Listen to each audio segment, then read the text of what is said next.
하나님의 많은 은혜가 있길 바라겠습니다.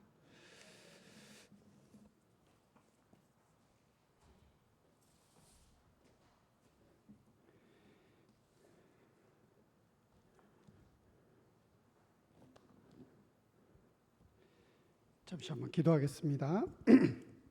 감사합니다. 하나님, 오늘도 맑은 날씨 속에 주의 이름을 노래하고 또 주의 앞에 예배할 수 있는 은혜의 시간을 허락하심을 감사합니다. 세상이 아무리 흔들리고 아무리 악할지라도 우리가 멈추지 아니하고 오직 주님을 예배하며 찬양하는 평생의 그런 인생을 살아갈 수 있는 모두가 될 수 있도록 우리를 인도해 주옵소서. 오늘도 말씀하시고 그 말씀 가운데 계신 주님의 은혜를 발견하게 하여 주옵소서. 감사드리며 예수님의 이름으로 기도드리옵나이다. 아멘. 할렐루야. 예, 제가 마스크를 좀 벗어도 되겠습니까? 제가 주사 맞았거든요. 맞고 14일 넘었습니다. 그래서 감사합니다. 우리 노준호 담임 목사님하고는 같이 사역을 했고 우리 또 이제 담임으로 이제 부임을 받아 왔다는 소식을 듣고 제일 먼저 또 찾아왔었고요. 평일에 한번 왔었어요. 그리고 어느 날 선교지인데 연락이 왔더라고요. 부족하지만 선교비를 좀 보내고 싶습니다라고 했을 때 그 얼마나 부끄러우면서 얘기를 하시는지. 근데 그 선교비를 받는다는 것 자체가 저희에겐 또 부담이 되지만 그 선교비가 쓰이는 곳에 대한 또 보고도 드려야지 그렇게 썼구나라고 이렇게 여러분들이 이해를 해주실 거니까. 그래서 이번에 왔을 때 목사님이 2번인가 요청을 하시더라고요. 와서 꼭 말씀을 전해달라고 그렇게 하셔서 제가 오늘은 뭐 강사니까요 한 10분만 딱 10분만 더 쓸게요. 조금 늦더라도 이해를 해주시고 그리고 저희의 선교회 현장의 이야기를 들으시면서 우리 산성교회가 해야 될 일은 무엇일까, 또 산성교회가 복음을 위해서 힘써야 될 일은 무엇일까를 도전받는 시간이 될 수 있기를 바랍니다. 제가 오늘 이 자리에 오니까 너무 감격한 마음도 있지만 참 희망이 있다라는 것도 보입니다. 사실은 지금 코로나 시대를 맞이해서 교회들이 다들 어려움을 다 같이 겪고 있는데 그 중에 저는 오늘 꼭 여러분들에게 부탁하고 싶은 게 있습니다. 아까 우리 담임 목사님도 얘기하셨는데 우리 뒤에 있는 최강 우리 어린이 3명, 저 아이들을 보면서 저 아이들이 나중에 이 교회의 목회자가 되고 이 교회에 또 기둥같이 서 있는 장로님들이 되고 안수 집사가 되고 집사가 되겠구나. 그래서 저 아이들 보면서 여러분들이 한번 이 어른 예배 나와 저래 앉아 있는 것도 힘든데 한번 박수 한번 보내줬으면 좋겠습니다. 애들에게. 안녕 얘들아. 우리 노 목사님이 노진호 목사님이 사역을 잘할 거라고 제가 느끼는 거는 어린이 사역을 잘했던 이 부교육자들은 나중에 담임 목회를 참 잘하세요. 대부분 그러시더라고요. 제가 통계를 봤습니다. 앞에 있는 저를 비롯해서 어린이 사역을 잘하셨어요. 너무너무 잘하셨고 그 어린이 사역의 결과가 저기 뒤에 앉아 있는 저희 둘째 아들입니다. 그렇게 목사님 밑에서 이렇게 교육받으니 아이가 아주 건강하게 잘 자라고 있고 또 목양의 열매가 되지 않는가 그렇게 생각을 합니다. 우리 교회가 더욱 건강해지고 또 사랑하는 그런 교회가 되려면 목사님을 중심으로 전도하는 일들에 힘써야 되는 것도 있지만 또 다음 세대의 자녀들을 위해서 힘써야 되는 일들도 많이 있다고 생각합니다. 여러분들께서 이 코로나 시대에 전도하는 일들 또 많이 사랑하고 축복하는 일들을 멈추지 않고 끝까지 잘 감당할 수 있기를 축복합니다. 오늘 본문의 말씀은 바울이 아시아라는 지역으로 복음 전도를 떠나기 위해서 완전히 모든 것을 다 갖춘 상태에서 이 하나님의 환상을 보게 되죠. 그래서 성경에는 예수의 영이 그를 막았다라고 이렇게 표현을 하고 있습니다. 아니 전도하러 가겠다는 사람을 왜 막을까? 복음을 전하러 가겠다는 사람을 왜 막을까? 이 바울의 입장에서는 목양적인 이 그림을 그렸던 것 같아요. 아주 큰 그림을. 그래서 우리가 생각하는 아시아가 뭐 중국, 몽골 이쪽이 아니라 터키 북부 쪽에 있는 무시아와 아시아라는 두 지역으로 나눠져 있는 유럽에 가까운 지역이 있었습니다. 그 지역이 통과하는 점이 아마 실크로드의 길을 통과하는 지점이에요. 바울이 그걸 알았는지 몰랐는지 모르겠지만 그 지역도 복음을 전하기에 아주 중요한 포인트가 되는 지점이었어요. 바울은 그런 생각을 했던 것 같아요. 언어가 다릅니다. 또 뭐 문화도 다릅니다. 그런데 바울은 이 모든 것들을 다 준비했던 것 같아요. 1차 전도 여행 때부터 그가 아시아로 전도 가기를 위해서 애쓰고 힘썼다는 것을 보여주고 있어요. 그런데 뭐 나쁜 짓을 하러 가는 것도 아닌데 하나님께서 예수의 영으로 말미암아서 그가 가는 것을 계속 막고 계셨던 거예요. 바울은 1차 전도 때부터 아시아 쪽을 가고 싶어 했어요. 그런데 그때도 막으셨어요. 2차 전도행 때는 아예 짐을 다 싸들고 갈 수 있는 모든 교통편을 다 준비하고 언어도 준비하고 다 준비한 상황에서 가려고 하는데 그때도 막으셨어요. 주를 위한 큰 그림을 그려서 가려고 하는데 왜 막았을까? 심지어는 그거를 넘었던 것 같아요. 심지어 더 강력하게 하나님의 영이 막았지만 뚫고 가보리라는 생각을 했는데 그날 밤에 그가 잠자는 중에 환상을 보게 돼요. 큰 사람 한 명이 마게도니아라는 이 지역에 있는 사람이 이 손짓을 하며 제발 우리에게 와서 건너와서 도와달라는 환상을 보게 됩니다. 바울이 그 환상을 보고 깼을 때에 얼마나 놀랐을까요? 여러분들에게 한번 질문해 보겠습니다. 큰 사업의 비전을 가지고 하려고 하는데 하나님께서 그걸 막으세요. 그리고 심지어는 그걸 뛰어넘고 하려고 하는데 하나님께서 환상까지 보여주면서 매주일 말씀을 통해서 자꾸 그거 하지 말라고 말씀하세요. 그런데 여러분 즉시로 그거를 내려놓고 주님께서 원하는 다른, 내가 원하지 않는 다른 상황의 일들을 감당하실 수 있겠습니까? 아마 인간의 욕심이라면 감당할 수 없을 거예요. 내가 하고 싶은 거 해야지. 내가 하고 싶은 거 해야지. 왜 하나님이 막으셔? 하나님 도대체 왜 그러세요?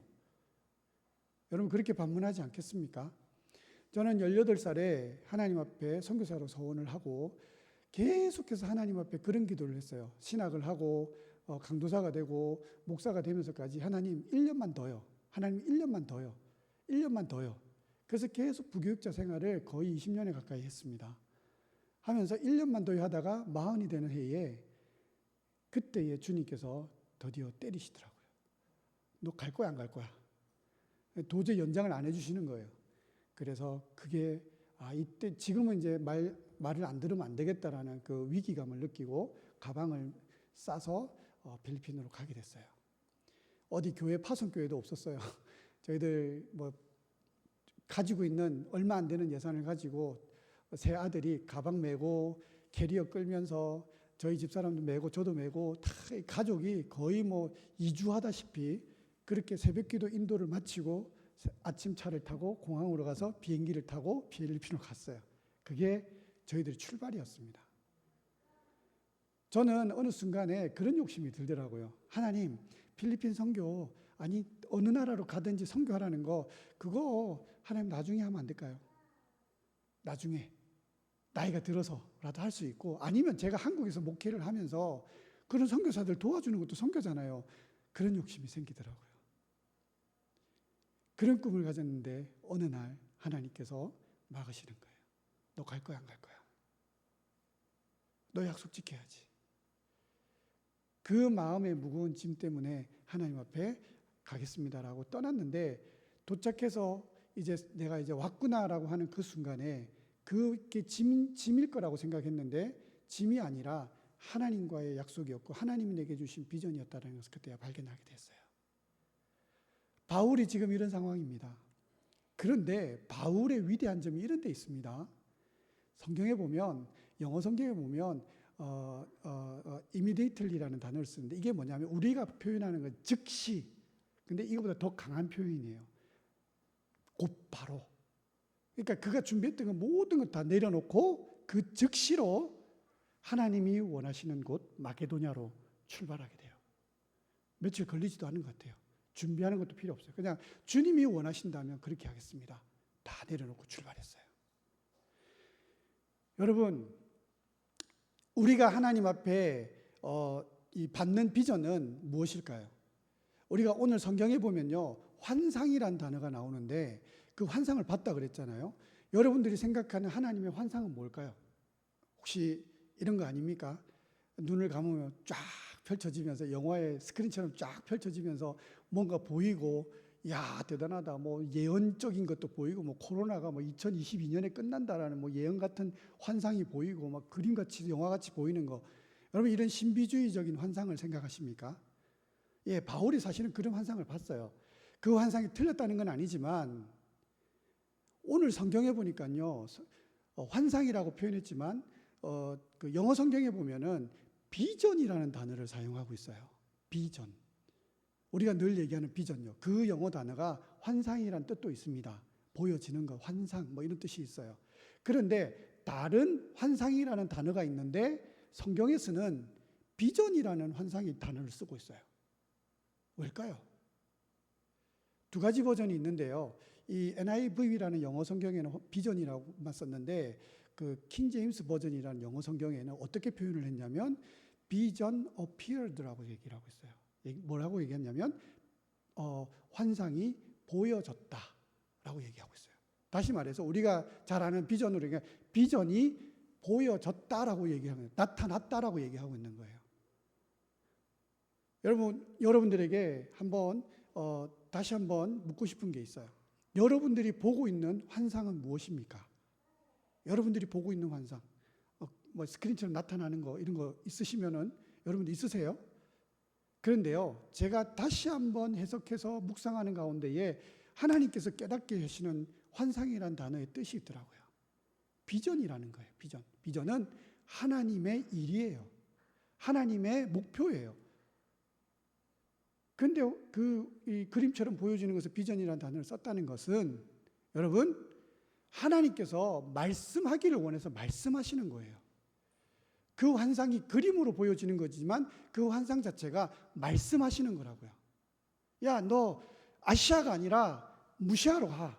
너 마게도냐로 가.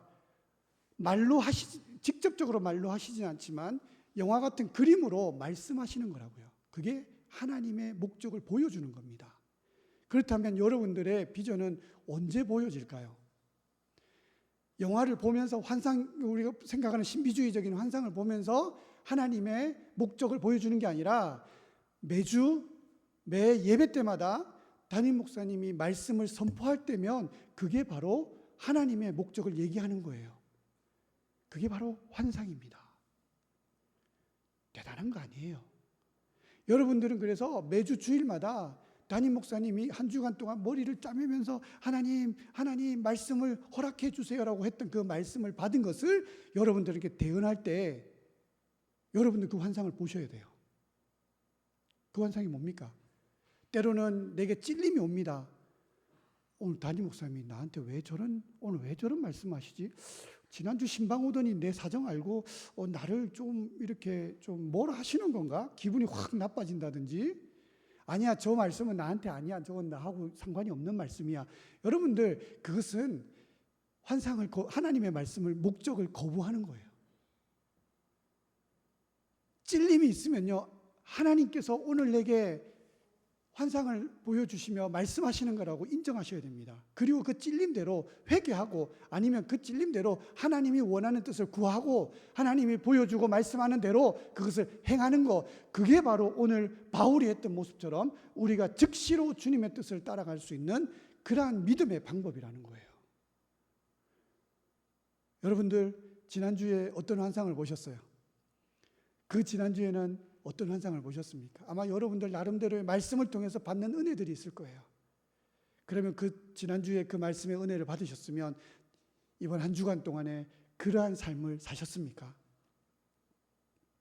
여러분, 집이 뭐 커지고 내 자녀가 건강해지고 내 자녀가 공부를 잘하고 내 자녀가 성공하는 거, 여러분 그런 환상을 보고 그냥 내 마음의 기쁨만 충만하다면 그거는요 그냥 내 기쁨으로 끝나는 거예요. 이건 하나님이 원하는 말씀이 아니에요. 하나님이 정말로 원하시는 환상의 모습을 본 자들은 내 자녀를 하나님 앞에 맡기는 거예요. 내 집을 주님 앞에 맡겨드리는 거예요. 내 집에 있는 모든 문제를 하나님 앞에 맡겨드리는 거예요. 내가 발걸음을 옮길 때마다 옮기는 그 발걸음이 내가 원해서 가는 발걸음이 아니라 하나님이 원해서 밟고 가는 그러한 말씀으로 우리가 인정하는 거예요. 그게 환상이에요. 그게 말씀이에요. 그게 하나님의 목적이라는 거예요. 사랑하는 성도 여러분, 오늘도 주의 환상을 보기를 축복합니다. 보이십니까? 보이십니까? 여러분들이 가지고 있는 그 환상의 목적대로 이번 한 주간도 승리하며 살 수 있기를 축복합니다. 사랑하는 성도 여러분, 저에게 이제 팬데믹이라는 이 엄청난 이 물결이 저희 선교지를 들이쳤습니다. 그때 저에게 보여주셨던 이 선교를 떠나고자 할 때 보여주셨던 이 말씀을 한 번 더 묵상하면서, 하나님, 정말 이 팬데믹 시대에 저희가 아무것도 할 수 없나요? 이 코로나 때문에 정말로 선교를 그만둬야 되나요? 이런 고민과 기도를 하는 중에 하나님께서 늘 말씀하셨어요. 가라. 가보면 되지 않겠니? 뭐 누가 말릴 사람도 없고 가면 되지 않겠니? 계속 용기를 주시는데요. 4개월 정도를 제가 선교지 자체를 못 갔어요. 입구를 들어가지를 못하니까요. 마을마다 다 막아놨어요. 못 들어오게. 쌀을 백포대를 싣고, 저희가 선교지 하는 지역에 그 마을이 가난한 지역이에요. 그리고 그 뒤에는 여러분들이 뭐 사진으로 가끔 보시겠지만 이 빼가 벗은 아이들이, 시커먼 애들이 막 이렇게 떨어진 옷 입고 막 곧 이렇게 막 묻혀가면서 뛰어노는 아이들 있죠. 신발도 없이 뛰어노는 아이들, 그 아이들이 사는 마을이 또 뒤에 있어요. 그러니까요, 늘 그냥 미안한 거예요. 저는 뭐 저희 아이들과 함께 뭐 아침에 일어나면 밥을 먹고 뭐 점심을 먹고 저녁을 먹는데, 그 아이들은 한 끼도 먹고 있는지 도대체 갈 수가 없으니, 그래가지고요, 일단 싣고 가보자 해서 차에다가 쌀을 싣고 갔어요.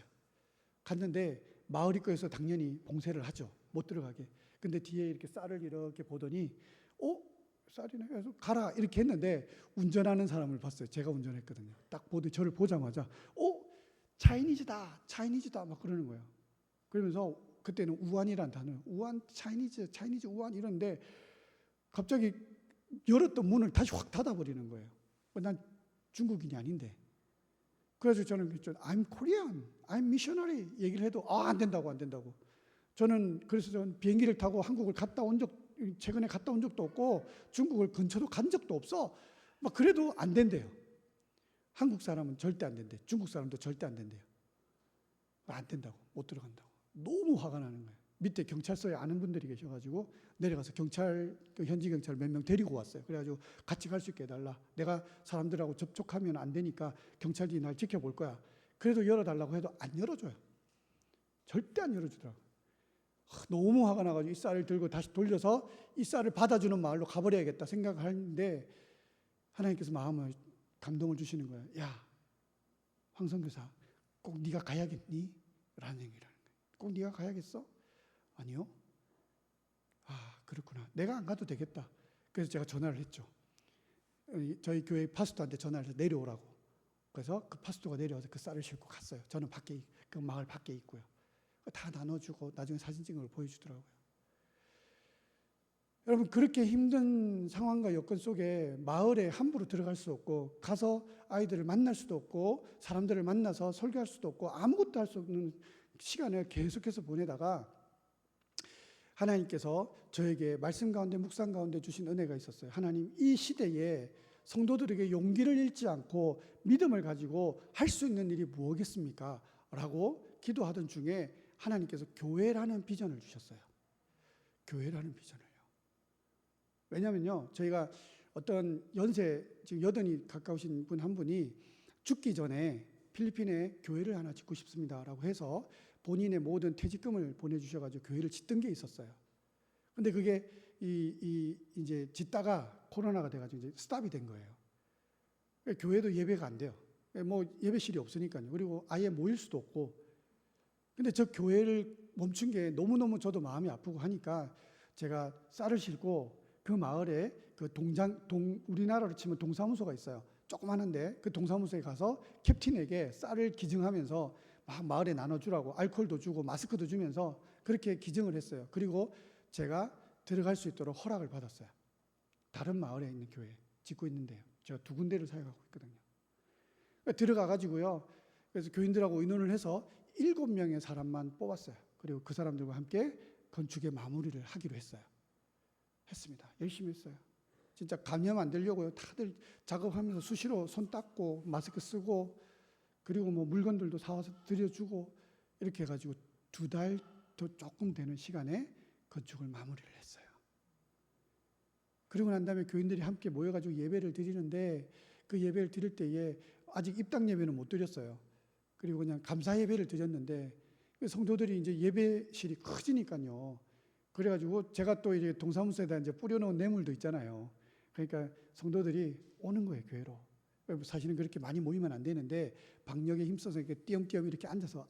마스크 다 쓰고 앉아서 주일날 예배를 드리는데요. 모든 성도들이 나와서 간증을 하는데 모두가 간증을 하면서 눈물을 흘리는 거예요.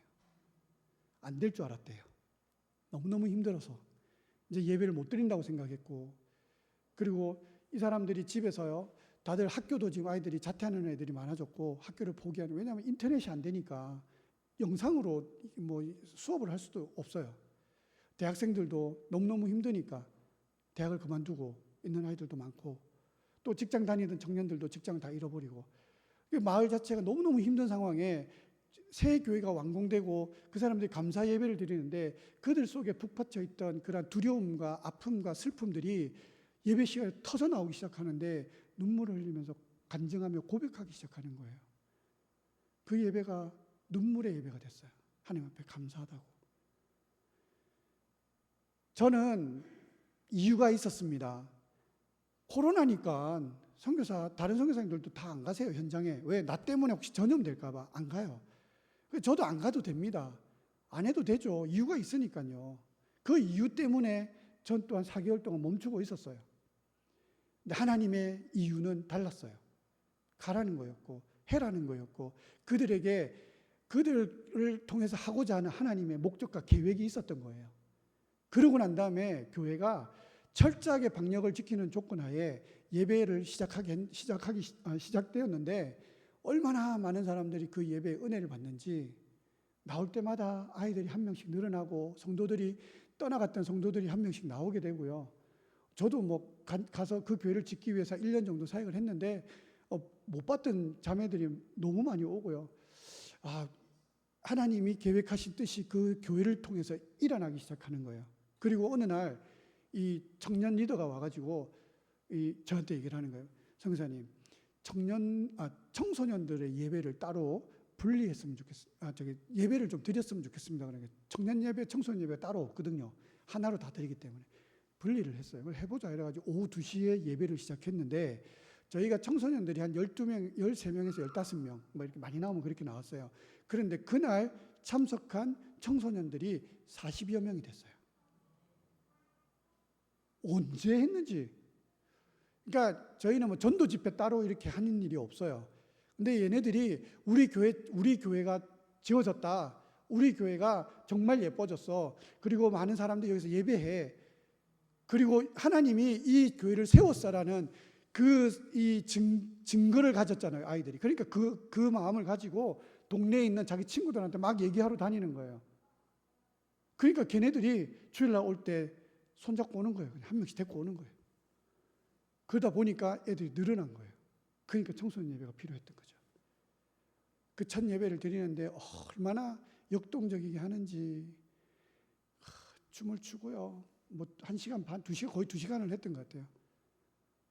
그러니까 뭐 저도 뭐 이제 하다 보니 이게 코로나 다 필요 없어. 하나님이 원하시면 예배를 드려야 돼. 예배하고 그날이 얼마나 기쁨이 충만했는지. 그런데 아직까지 한 명도 걸렸다는 소식을 듣지 못했어요. 하나님이 지켜주시는 것도 있습니다. 하나님 지켜주셨습니다. 근데 그들 또한 그들의 생활 속에 방역을 하며 하나님의 못한다는 이유를 벗어버리고 할 수 있다라는 이유를 만든 거예요. 사랑하는 성도 여러분, 팬데믹이 되니까요, 여러분들 교회뿐만이 아니라 제가 이제 교회를 이제 설교를 다니는데 모든 교회들마다 안 되는 이유가 너무 많아요. 하면 안 돼. 지금은 안 돼. 하지 마. 어떤 데는 주일학교 아예 문을 닫고요. 청년부도 아예 그냥 뭐 문을 닫은 데도 있고요. 안 된다라는 이유는 엄청 많은데 된다는 이유는 별로 없더라고요. 여러분, 안 된다고만 하면 끝까지 안 되더라고요.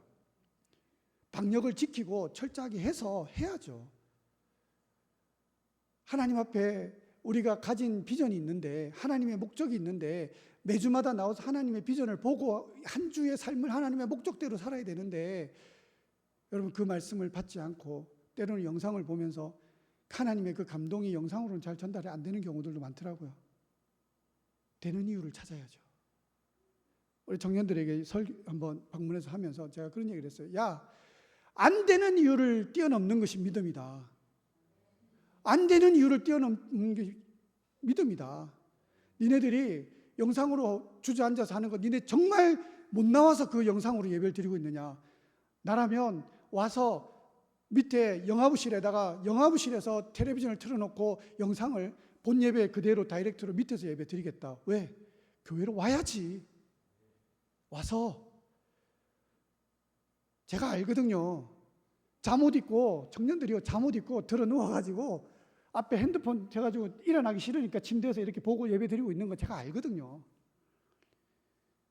본당에서 예배를 못 드리면 영화부실에도 비디오 틀어달라고 그래가지고 옷을 갖춰 입고 하나님 앞에 머리 감고 옷을 갖춰 입고 정결한 모습으로 교회에 와서 앉아서 예배 드려야지. 그게 되는 이유잖아요. 그거 안 됩니까? 큰 교회들은 그렇게 할 수 있잖아요. 그게 되는 이유잖아요. 안 되는 이유는 안 되니까 집에서 그냥 예배 드리는 거예요. 하나님은 우리에게 되는 이유를 항상 말씀하세요. 방법을 제시하십니다. 사랑하는 우리 산성교회는요, 아마 그 되는 이유가 많은 것 같아요. 되는 이유가. 그 비전을 가지고 교회가 세워지고요. 그 하나님의 성전이 세워지니까 사람들이 기뻐하는 그 모습 속에 하나님이 마게도냐로 바울을 보냈을 때의 일이 생각나는 거예요. 루디아를 만났어요. 루디아가 개종을 하고 그 집에 빌립보의 첫 교회가 세워집니다. 감옥에 갇혀가지고요, 매를 두들겨 맞았는데 그 상황에 기도했더니 옥문이 열려서 바울 보고 나가라고, 족쇄가 풀리면서 나가라고 하는데 그 앞에 간수가 자살을 하려고 그래요. 그 환상을 보면 자기는 죽었구나 생각하고, 근데 바울이 다시 그를 말리면서 들어가가지고 아니야, 우리 안 나갈 테니까 죽지 마 했더니 그 간수가 바울을 집으로 데려다가 먹을 것을 먹이고 입힐 걸 입히고 상처에 약을 발라주면서 그가 그 집안의 모든 사람들에게 요청해서 세례를 받고 그 집에 또 두 번째 교회가 생겼습니다. 하나님의 기쁨, 하나님의 복음에 되는 이유는 교회가 세워지고 교회를 통하여 사람이 살아나고 그 사람을 통해서 하나님의 복음이 확장되는 것을 우리가 볼 수 있다는 사실입니다. 여러분, 내가 나이가 들었기 때문에 안 되는 이유가 많다고요? 죄송합니다, 권사님들. 관절이 있어가지고 나는 교회를 잘 못 나오고 전도를 못 한다고요? 네, 안 할 수 있습니다. 못 하실 수 있죠. 그런데 되는 이유를 찾아보십시오. 되는 이유를 찾아보십시오. 죄송합니다. 제가 전도팀을 되게 오래 해가지고요, 권사님한테 막 뭐라 했어요. 옛날에는 권사님 안 되면 권사님 집에 앉아서 옆집에 누구 불러다가 밥이라도 대접하십시오. 그러면서 얘기하면 되죠.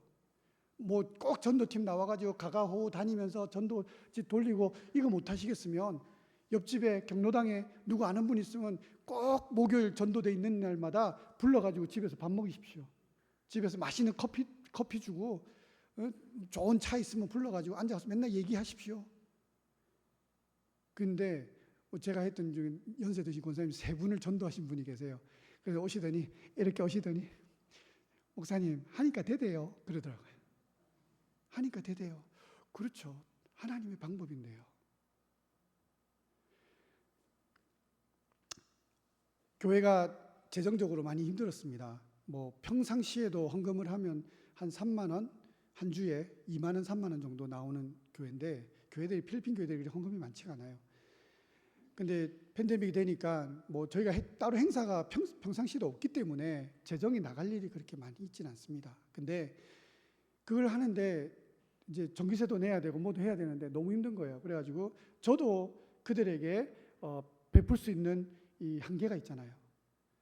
그러니까 자립을 시켜야 되겠는데 이걸 어떻게 해야 되나 고민하던 중에 하나님께서 또 방법을 주시는 거예요. 안 되는 방법은 그냥 가만히 두면 됩니다. 그런데 되는 방법을 주시는 거예요.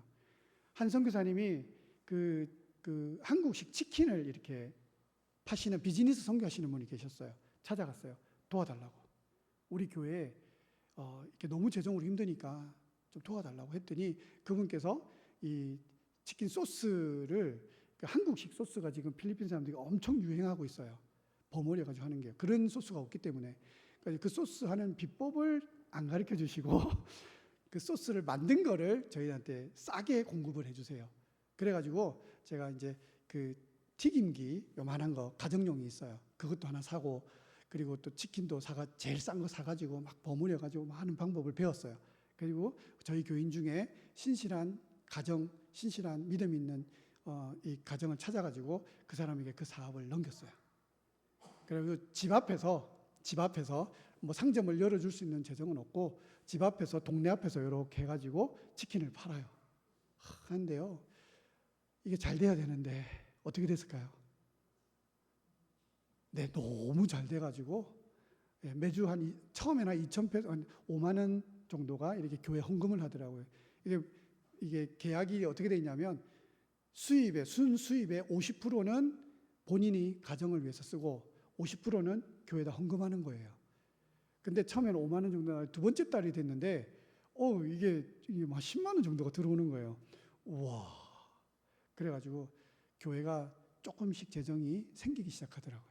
그리고 두 번째 2호점을 한번 열어봐야겠다면서 제가 이제 그래가지고 또 다른 신실한 가정을 하나 또 섭외를 해서 저희 마을에 떨어진 둘이 경쟁할 수 없으니까 다른 마을에 있는 교인의 집에다가 똑같이 만들어졌어요. 했는데 여긴 더 잘 돼요. 가지고 여기서 10만 원 정도 나오면 여기는 12만 원 정도 나오는 거예요. 수입이. 교회로 들어오는 돈만요. 본인 것까지 하면 거의 한 달에 한 25만 원, 30만 원 정도 파는 거예요. 교회가 그렇게 되는데 뭐 이게 든든해지는 거예요.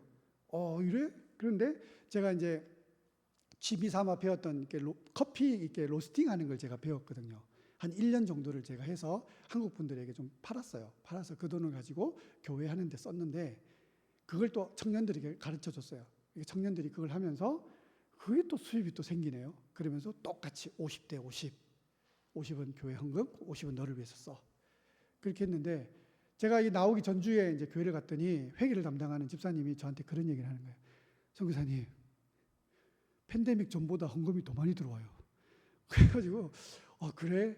다행이다. 근데 쓸 일이 별로, 전기세하고 이런 거 외에는 쓸 일이 없으니까 이거 어떻게 할까요? 모아서 우리 가난한 자들과 그들을 위해서 쓰자라고 얘기를 해놓고 왔어요. 여러분, 그 일들을 하면서 하나님의 방법이, 되는 방법이 정말 교회를 살릴 수 있는 방법이고 해야 되는 것들이 교회를 위한 것들임을 분명하게 깨닫게 되더라고요. 사랑하는 성도 여러분, 저희가 이 기독교라는 이 기독교가 이 예수님을 통해서 시작되면서 어마어마한 핍박을 받게 됩니다. 어디로부터요? 로마로부터 거의 그 멸종되기 직전까지 나가는 그런 어떤 위기를 맞이하는데 나중에 이 콘스탄티노로 인해 가지고 로마가 결국은 기독교를 국교로 정하게 되는 사건이 일어납니다. 근데 이 국교로 일어나는 사건이 역사책에는 어떻게 기록되어 있냐면요. 콘스탄틴 장군이 그 말리안 브릿지라는 아주 큰 전쟁에 나가가지고 이 전쟁 전날에 태양을 봤는데 태양에서 십자가가 보인 거예요. 빛으로.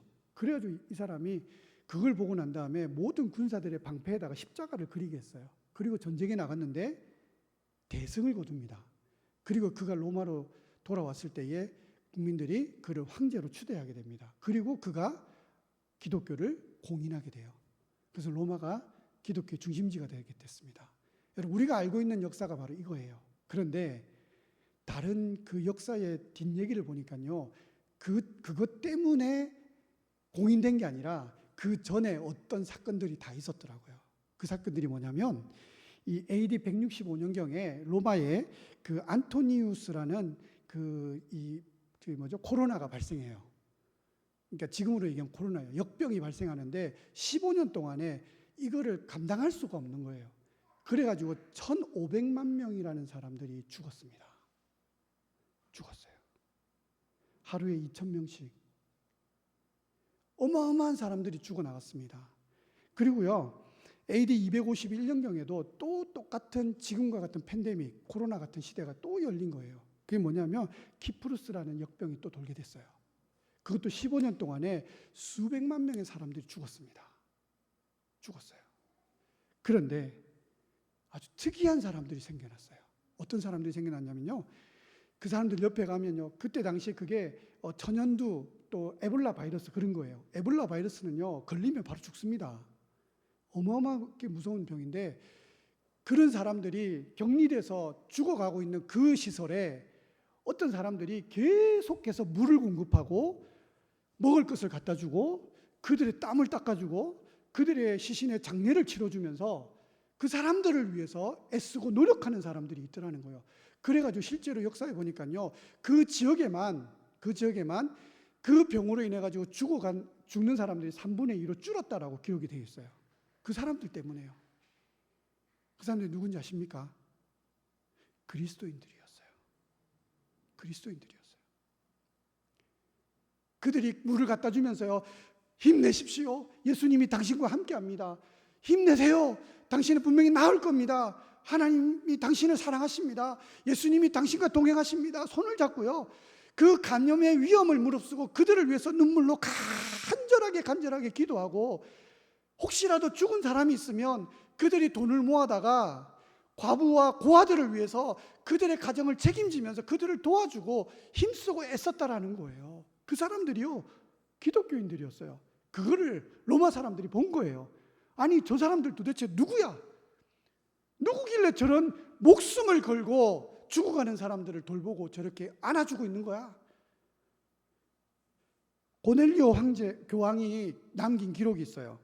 기독교인들은 기부금을 받으면 모두 두었다가 과부나 고아, 어려운 가정을 도와주며 1,500에서 2,000명 가량의 과부를 도와주었고 필요한 이들을 섬겼다라고 그렇게 기록했어요. 기독교인들이요. 사랑하는 성도 여러분, 이것이 바로 그리스도인들이에요. 위기 때 눈물로 기도해주고 위기 때 눈물로 예수의 사랑을 전하는 것, 그것이 바로 그리스도인이라고요. 사랑하는 성도 여러분, 지금 교회가 욕을 먹지요. 여러분, 교회가 병들었다고 생각하십니까? 아닙니다. 세상이 지금 아파요. 세상이 병들어 있다고요. 코로나 때문에 병들은 게 아니라 이전부터 세상은 병들어 있습니다. 이 병든 세상에 그리스도인이 해야 될 일이 무엇이라고 생각하십니까? 그냥 병들어 죽어가는 걸 지켜보고 장례식 있으면 장례식이나 가지고 그것이 우리가 해야 될 일이라고요? 아닙니다. 지금 이렇게 아파하는 세상을 향해서 여러분 매일매일 나오셔서 기도하시고 집에서 이 땅을 고쳐달라고 하나님 앞에 눈물로 기도하고, 혹여라도 어려움을 겪고 있고 실직을 당한 가정이 있거나 정말로 힘든 가정이 있으면 그들을 향해 가서 무릎 꿇고 그들의 손을 잡고, 하나님이 너를 사랑해. 절대 자살하지 마. 절대 죽지 마. 아프면 병원 가야지. 힘들면 같이 병원 가줄까? 여러분들, 그게 우리가 지금 해야 될 하나님의 환상입니다. 그게 비전입니다. 산성교회 성도 여러분, 저는 이제 왔다 가니까 욕을 못 하고 좋습니다. 욕을 하셔도 좋습니다. 그러나 이 한마디 꼭 하고 싶습니다. 절대 담임 목사님 혼자 전도지 들고 전도하게 하지 마십시오. 같이 하십시오. 만약에 무릎이 아파 못 나오시겠으면 목사님 위해서 기도하십시오. 우리 목사님 오늘도 전도지 들고 가까워 방문하면서 살려달라고, 이 가정 살려달라고 기도하며 다니는데 우리 목사님 발걸음 인도해달라고 그렇게 기도하십시오. 그리고 시간이 되면 여러분들 제발 이 대한민국, 병든 대한민국을 좀 살려달라고 기도하십시오. 그리고 아파하는 교회들을 살려달라고 기도하십시오. 그게 우리가 마지막 때에 하나님께서 원하시는 비전입니다. 바울은 그렇게 했어요. 그가 단두대에 목이 잘리기까지 절대 하나님이 주셨던 그 비전, 목적을 포기하지 않고 끝까지 로마를 향하여 그렇게 갔습니다. 사랑하는 성도 여러분, 우리에게 주어진 여러분들의 환경과 상황은 제가 잘 모릅니다. 그러나 여러분, 모든 것은 다 됩니다. 예수의 이름으로. 그렇게 하시면 주께서 반드시 우리 산성교회를 통해서 이 지역뿐만 아니라 여러분 수원 땅과 이 대한민국의 기준이 되는 교회로 그렇게 삼으실 줄 믿습니다. 다 같이 한번 기도하겠습니다.